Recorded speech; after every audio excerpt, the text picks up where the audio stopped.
అడియన్ జై శ్రీమన్నారాయణ స్వామి దాసోహం. చెప్పండి స్వామి. మురళీధర్ కృష్ణుడు చేతిలో వేణువును పట్టుకున్న కృష్ణుడిని ఈ ఇంటిలో ఉంచుకోకూడదు, ఆరాధనలో పెట్టుకోకూడదు అని చెప్పేసి అంటారు. ఎందుకని అంటే ఆ మురళి ఊదేస్తే ఇంట్లో ఉన్న సంపదలన్నీ వెళ్ళిపోతాయి, అందుకని ఇంట్లో ఉండకూడదు, దేవాలయంలోనే కృష్ణుడు ఉండాలని అంటారు. ఇది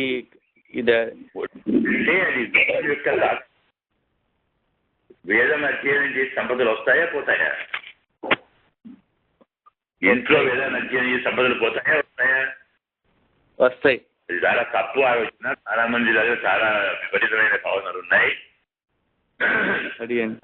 ఇంట్లో భారతం ఉండకూడదని, ఇంట్లో పార్థసారథి అంటే అర్జునుడిని సార చేస్తున్న కృష్ణుడి యొక్క ఫోటో ఉండకూడదని, మురళీ కృష్ణుడు ఉండకూడదని. పరమాత్మ రూపం ఎన్నడూ అనిష్టాన్ని కలిగించేది కాదు, ఆపదలు కలిగించేది కాదు.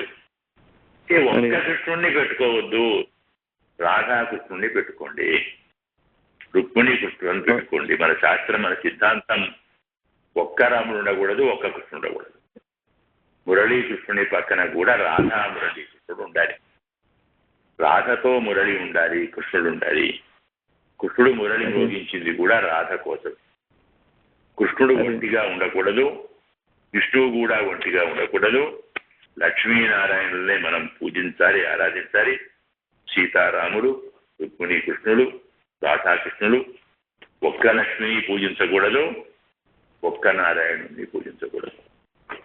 అలాగే శివభక్తులు కూడా ఒక్క శివుణ్ణి పూజించకూడదు, ఒక్క పార్వతిని పూజించకూడదు. చాలా మందికి తెలియక మేము దుర్గను ఆరాధిస్తున్నాం, కాళిని ఆరాధిస్తున్నాం, అవి ఒకే దేవత అంటారు. శివుడు లేడంటారు, అక్కడ లేడంటారు. తెలిసిన వారు అనరు. ఎందుకంటే శివస్య హృదయం శక్తి, శక్తేశ్య హృదయం శివ. శివుని వక్షస్థలంలో పార్వతి ఉంటుంది, పార్వతి వక్షస్థలంలో శివుడు ఉంటాడు. ఎక్కడ పార్వతి ఉన్నా ఆమె హృదయంలో స్వామి ఉంటాడు. ఎక్కడ శివుడున్నా ఆమె హృదయంలో మనకు పార్వతి ఉంటుంది. శివలింగాన్ని పూజిస్తున్నారు. శివలింగంలో మరి అమ్మ ఎక్కడుందండి అంటారేమో. పానవట్టం ఎవరు? కింద పానవట్టం ఉంటుంది కదా, పైన కదా లింగం. పానవట్టం అంటే పార్వతి, లింగం అంటే శివుడు. వాడు పార్వతి పరమేశ్వరులే. అలాగే లక్ష్మీనారాయణుడు, ఇలాగే వాణి సరస్వతులు. కాబట్టి మురళి ఊతున్న ఒక్క కృష్ణుడు కాకుండా రాధాకృష్ణులను పెట్టుకోండి, లక్ష్మీనారాయణుడు పెట్టుకోండి, ఆరాధించండి, అన్ని శుభాలు పొందండి.